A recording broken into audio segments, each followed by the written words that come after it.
Live from the House of LeMay Makeup and Dressing Room.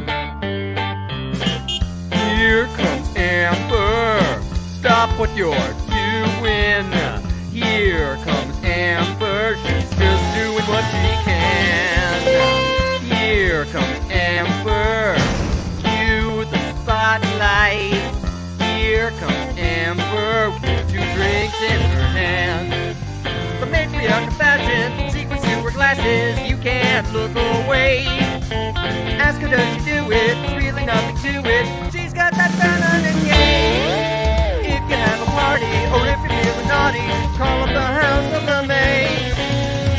Here comes your favorite gal. Here comes your queen. Here comes the talk of town. And we're live tonight. The music starts playing. It's time for cabareting. And we're live tonight. In Colorado, it's the time of year for the winter sport, ski joring. Dude, that's a mashup of rodeo and ski racing. It's kind of like water skiing, but instead of water, you're on snow. And instead of a boat, you're getting pulled by a horse down a street. Now, dude, this is an adrenaline junkie's dream. You got going down the street 40 miles an hour till your face gets numb. You're on a couple of skis strapped to a horse. Dude, as one rider described her experience, she said the scariest part is just getting started, and then you're just flying and trying not to die. Obviously, this isn't her first time at the rodeo. I need to ask, is Elizabeth a family name? Oh no, if only. Elizabeth is, and actually it's because of Elizabeth Taylor. And there's actually a picture. Alan Cumming put out a book of some of his photographs, and there's a picture of the night that I became Elizabeth. It was the night Elizabeth Taylor died. We were sitting at Julius, and someone had left the New York Times with her picture on the front cover of it. And I had had a couple to drink, I'm sorry to admit. But I turned to my friend and I said, how are we going to live in a world without Elizabeth Taylor? I was just so heartbroken. And my friend said, well, you can be Elizabeth Taylor. And everything went off, and I thought, this is perfect, of course. And all my friends have forever since called me just Elizabeth. Hey, welcome to Amber Live. It's me, Rocco Zamboni. I'm your guest host tonight. And tonight's guest interviewer is Mike Oxready. That's right, Mike Oxready, something I say all the time. So without further ado, we're going to start with the news, okay? So grab your booze. Let's hear the news.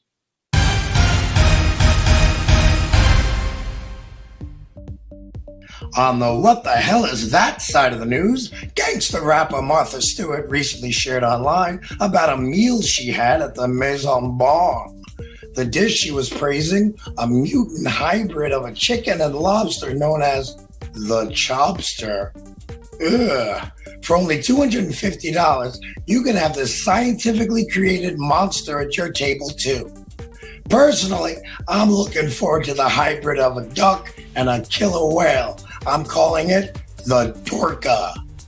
Hey, Donald Trump needs your help. Apparently, former President Donald Trump is strapped for cash.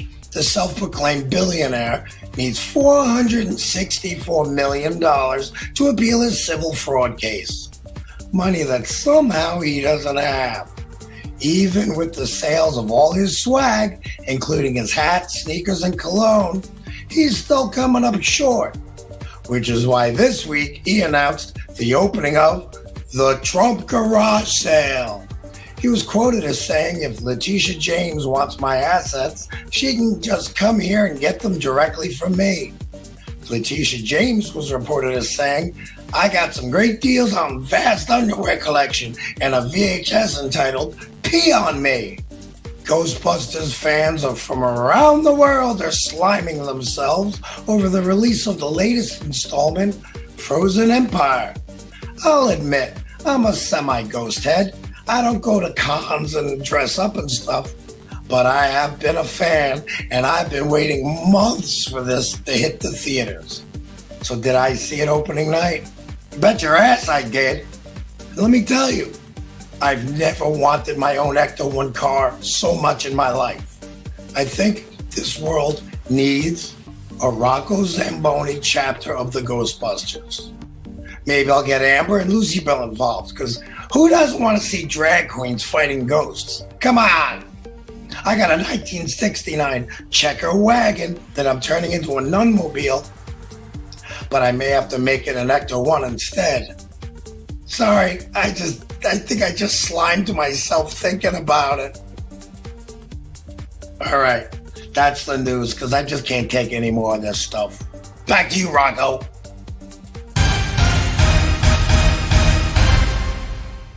All right, fantastic news, Rocco. Let's bring in Russell.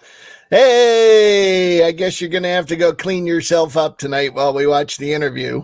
I know. Oh, my God. I got so excited. What can I say? I got Ecto 2 sometimes, too. Once again, every time I do this, I have no voice. I don't know what you're stuffing down your throat, but you need to stop it. Any hoodle. Fish. What should we be talking about? Well, let's talk about the best way to watch Amber Live. You are correct. The best way to watch Amber Live is always on YouTube, and that's youtube.com/Amber Live. And there are some reasons for that. The first one is that on YouTube, you get to watch Amber and Rocco and even me in full HD. So you get the full experience. And we love that. And then, of course, after the show, just a reminder, you can go to TikTok, you can go to Instagram, you can go to Facebook, and we have an amazing website at amberlive.tv that is growing all the time. So get over there and check it out if you haven't. And the other reason for watching on YouTube is that on YouTube, there's a chat room and all your friends will be there. Rocco will be there. I'll be there. Amber's often there. Dwayne sometimes comes in, so we recommend that you come on over to Amber Live on YouTube, and that's youtube.com/Amber Live. There it is. And join us in the chat room during the show and have a great chat. And we've got questions and answers. We've got polls. There's a lot of fun there. It is a lot of fun.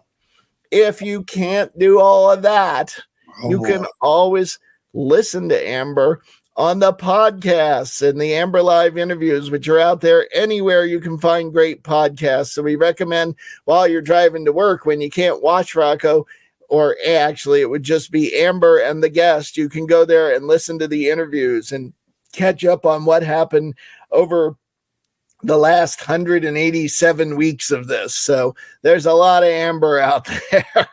That is a lot of Amber. Oh my goodness. It is. And what helps us make a lot of Amber, Rocco? The Bustiers. Yes, the Bustiers. We love our Bustiers. Please become a Bustier at Venmo at RJD Pro, or go to that credit card spot on amberlive.tv. Look for the donate button, the support Amber Live, and you can use your credit card there if you'd rather not use Venmo. And our Bustiers are fantastic. They're the people that help keep us running. What do you have to say about our Bustiers, Rocco? I love them. I love them. I think we need more.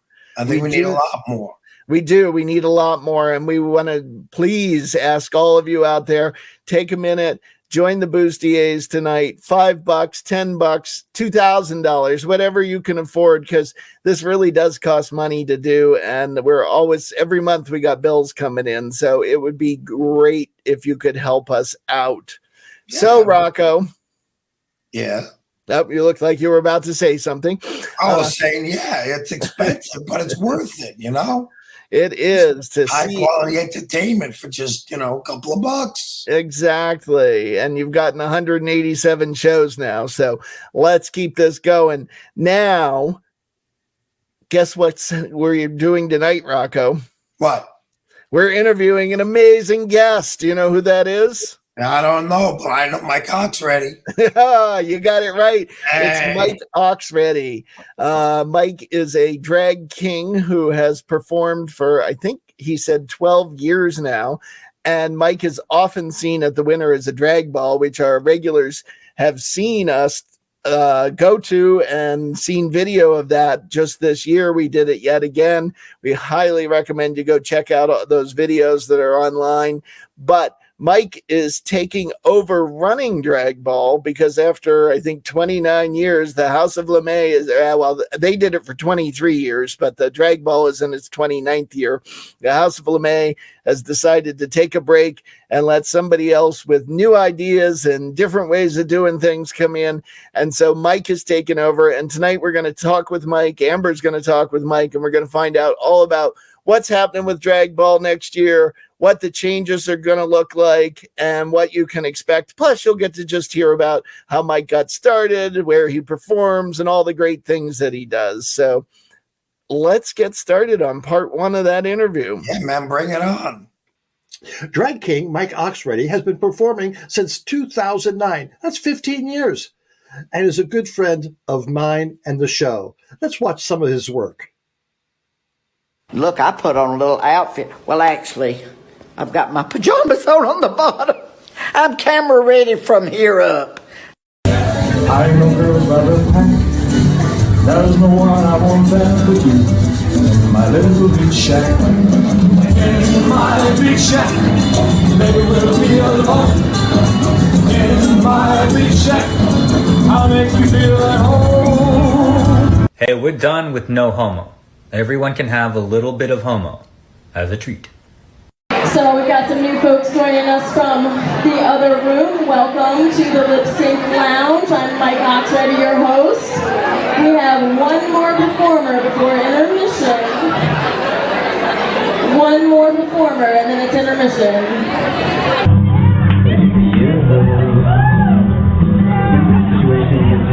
I start to panic, not enough. It's just a habit, it can just. You never used to drink during the day? Never used to drink at all. It's just a little habit I picked up from men. Mike Oxready, come on in. Hi, Amber. Nice to see you. Nice seeing you. It seems like we were just together a few weeks ago at Higher Ground for the 29th annual Winter is a Drag Ball. I know, and what a fantastic time it was. It really, really was. We'll talk about that more later on.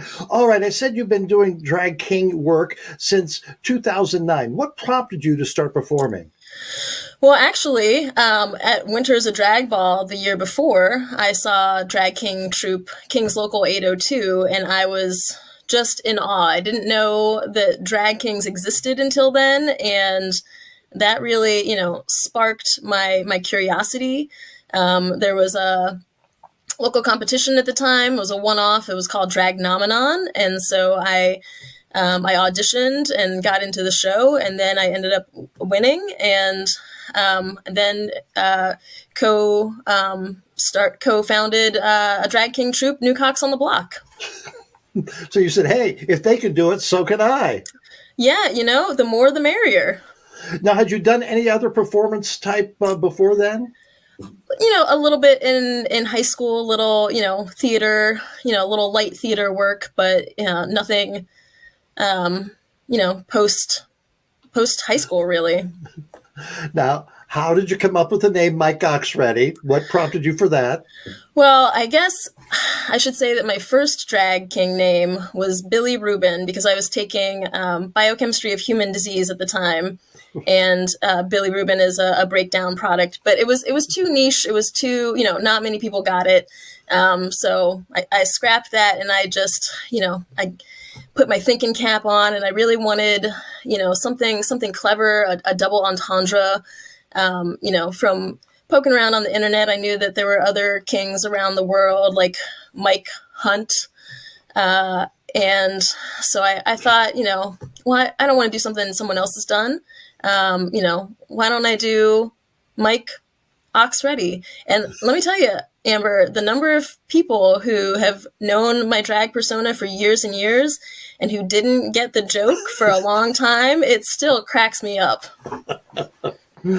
Okay, if Mike Oxready was going on Tinder or a dating app, what would be how would you describe yourself? Yeah, this is an interesting one. I think Mike is a gentleman.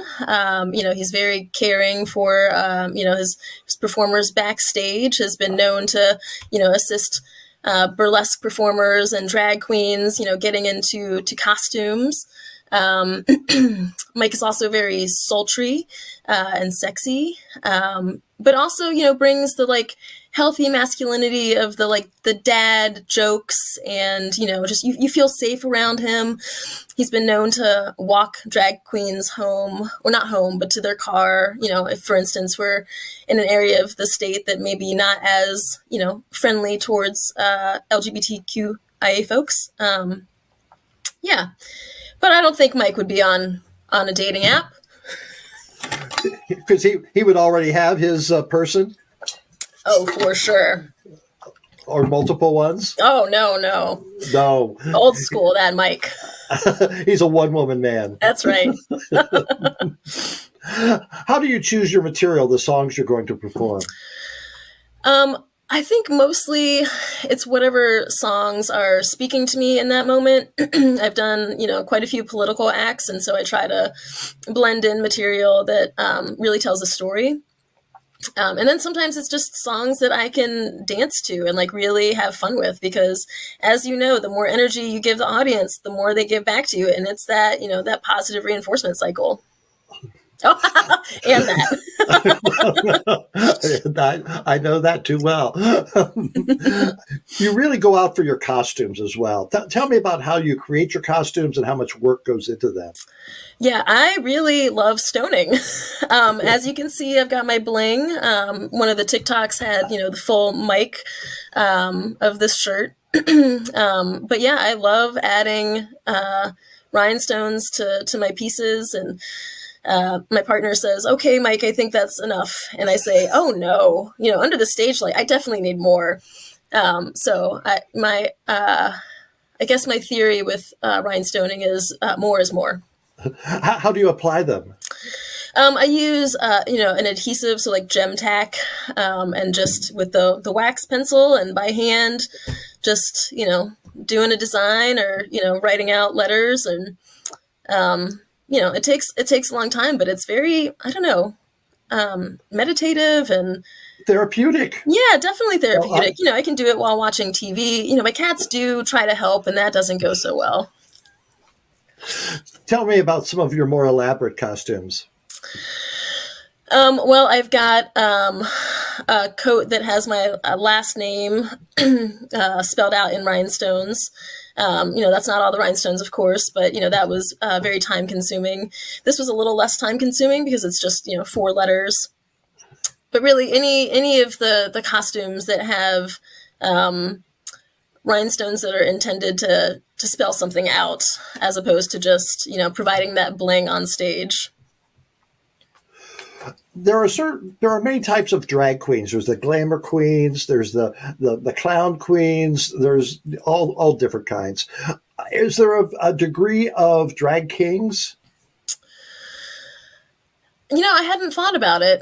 I think with all drag, it's so open to interpretation, and folks just get to play around with the construct of gender, and there are definitely kings that like to strip down to their skivvies, and I used to do that in my heyday, and now I don't do quite as much stripping. Every drag king has a vast repertoire of what you might see from them. It's not, you're not going to put them in a box per se. A couple of weeks ago, we had drag king legend Moby Dick. Who are some of your drag king influences? Ooh, that's a good question. Well, of course, gotta give props to Kings Local 802. Yes. All of the founding kings. Landon Sider is a phenomenal, not just drag king, but performer. I don't know if you've seen his makeup, but it is out of this world. That's the first non-local performer that comes to mind. When you go visiting others or traveling, do you go to drag king shows? I try to. In fact, I was all ready to go to a drag king show in Sydney, Australia, where I was there for work. And unfortunately, at the last minute, it behooved me to go to the fancy dinner that I was invited to. And so my partner got to go to a drag king show, and I did not. But that was actually the first time that travel aligned with there being a drag king show, like while we were there. So I was bummed to miss that. But we look for, drag king shows whenever we travel. And, it's not super frequent that, cities would have a large drag king contingent, but it's getting, I'd say, easier to find drag king shows, just maybe not when I'm traveling. Why do you think that is, that drag queens are everywhere? And yes, I think the drag king presence is growing. What does it need? What do you need to go to that next level? Yeah, I mean, I think you're right. It is definitely growing, and drag queens have been made more mainstream, in the past decade or so. But kings are getting their due. It's taken some time. I don't know. Abolishing the patriarchy, maybe that would help. I'm not really sure how to do it.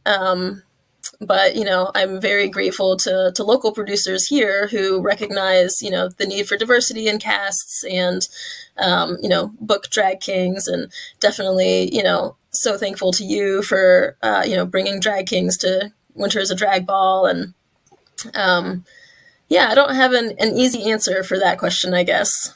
All right. Well, we have more to talk about, more of Winter is a Drag Ball, the passing of the torch, and also some other questions I have to you about drag kings right after this break. Sounds good. Whoa, this is a fun interview with Mike Oxready. Let me tell you, I think I'm going to get a t-shirt with his name on it just so people are aware. Anyway, Russell, get your butt back in here. Rocco! It took you long enough. Yeah, I'm glad you're enjoying the interview. Fantastic. It's really awesome. Mike is a wonderful person and does a lot of work in the community. And we've got a whole second part to this interview, so you're going to hear more from Mike. But something else you can do tonight, we were talking about the bustiers helping us out earlier. Another way you can support Amber is by spreading the Amber love, and that's by showing off your Amber pride. You can go into the Amber Live store and order this great hoodie that says "Eat, Pray, Roar." And we've got lots of products in there. This design is on a whole bunch of products. You can get a variety of other products. You can get Amber Live mugs and cups, and there's even Rocco Zamboni products. Can you believe it? Come on. You want that stuff. Yeah. Is your movie available yet? My movie is available. Slingbacks and Syrup is available on Amazon. You can look it up. I don't have a link on Amber Live, but I will be putting one soon. But if you look up Slingbacks and Syrup on Amazon, you'll find a documentary all about the House of LeMay that tells you where they came from and how they got started, and you get to meet all of them. So it's fantastic, let me tell you. Thank you. So go check that out, and also go to the Amber Live store on amberlive.tv and get some of those incredible products that we've got there. All right, we're back with Mike Oxready talking about drag kings. Now, you've been performing around the Vermont area and New England. Now, in the past couple of years, there's been a lot of negativity towards drag performers. Have you seen any of that in your performances? Amber, I had, since 4 years ago when the world shut down, I haven't been as active as some of my, I would say, extroverted counterparts. Because I don't know if you know this, but I am actually an introvert. So I like to say I'm an extroverted introvert. Like I can, make it work, but it's draining. So I know secondhand, of course, from the threats and the negativity, and the times that I've hosted shows. I definitely make sure to thank the audience for coming out and supporting local drag and or burlesque if burlesque performers are a part of the show, and also giving acknowledgement to the fact that we have a lot of rights in Vermont that folks in other states don't.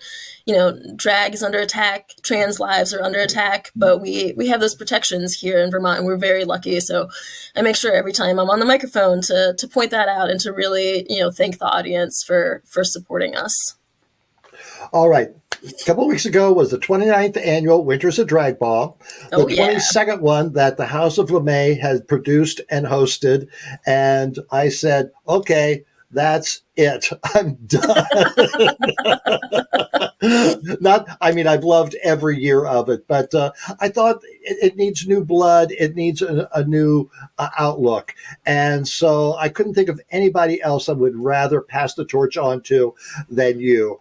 And I'm so happy that you accepted it. So, it's a big event, up to 1,000 people attend. You got 2 rooms of entertainment going on from 8 o'clock till 2 o'clock. What are your thoughts? What are you thinking about? Yeah, well, first of all, again, I am so honored and grateful to you for offering me the torch. And of course, I graciously accepted, because what an honor. And like we discussed, this is such an amazing event for the community, and to see it squashed out, we can't have that. We have to keep it going. You know how dark it gets in Vermont in the winter. We need something to look forward to. So thoughts that I've had, because you're right, there's not another event at Higher Ground that has both rooms having, simultaneous entertainment. That's a huge feat. So, in the coming months, I'm going to start building my team. I am hoping to have some community outreach, both in person and virtual, to hear from the community, to see, what would you like to see at Winter as a Drag Ball? So it can be, a conversation, and so that, I can put together a show that's going to really, have that draw. Yeah, I always liked it, because if someone wanted to perform, I always found a place for them to perform. I figured they've got the nerve to get up there on stage. I'm going to find a place for them, and that's also why the costume parade is so much fun, to allow people to do that. It sure is. So it's a great opportunity to just for people to see their friends on stage and to support a good cause. So I'm really happy about that. So you've done smaller shows. How do you put together a show? What do you think about when you're putting together a show? Yeah, so I, depending on what level of production needs, if I've got a venue already sorted, so, Higher Ground, not changing the venue, what a great venue. Whether or not Higher Ground moves, I guess that's to be determined. Yes. But really, lining up the talent, the performers, the Drag King night at the Telegraph Club that I produced in St. Johnsbury. I brought in a performer from Canada. He and I had performed on a stage we had determined 13 years prior, but it felt like just the other year, Oh, yeah. And so, I was really glad to be reconnected with that performer.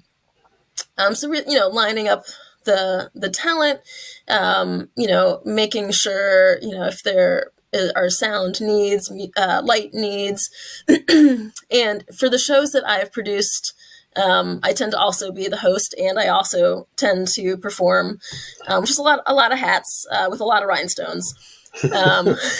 So I like to say that I like to run a tight ship with my shows. I've got my clipboard, and you probably saw me walking around in the small room. Yes. And I've got I love a spreadsheet. And so, I've estimated, based on my empirical evidence of how long usually I speak in between performers, how much the transition time is going to be. And then, I think I was off by, just a couple of minutes this year. So I'm really getting it dialed in. It's fun because I do the same thing over in the large room, and we were all of a sudden we were 5 minutes ahead. I go, how did that happen? I mean, I was happy, but I thought I had planned better. Plan than for that. this? Stall. Yeah. No. Well, it's very exciting. It's a great challenge for you, and I know you're going to do a great job. So thank you very much for talking to us tonight, and I wish nothing but the best to you. Thank you, Mike Oxready. Thank you so much, Amber. It was so great to see you again, and I hope to see you soon. Yes. Thank you so much, Mike. That was a fantastic interview. I look forward to seeing more of your stuff, especially at this year's Drag Ball. Anyway, I think it's time for you know who. Come on, Rocco. I'm going to come in there and then we're going to do that thing, you know? Oh, hey, I didn't see you there. It's me, Rocco. I'm just doing a little bit of role playing with my favorite friend with benefits, Katie Britt. This is where we hang out, you know, she's behind the closet, I'm on this side, and things get crazy. We do this a couple times a month because, you know, it's fun.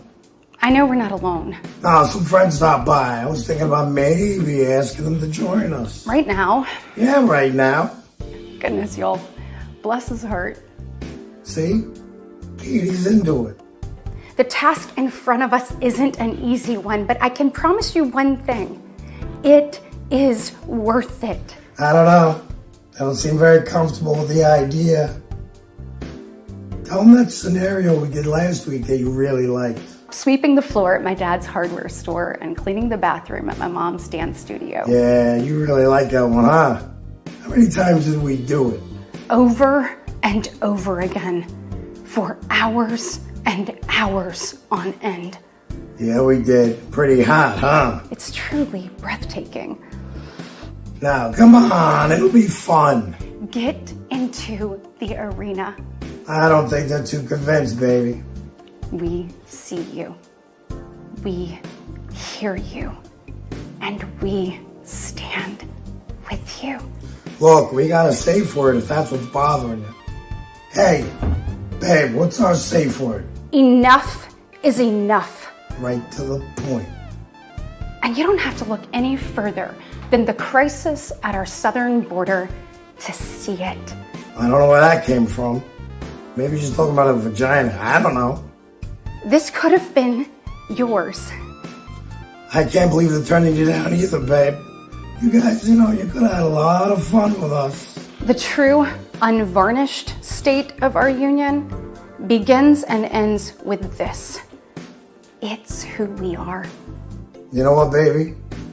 I don't need anyone but you anyway. And you are why I believe, with every fiber of my being, that despite the current state of our union, our best days are still ahead.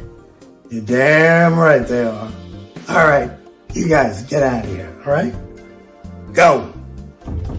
Coming in. Holy shit.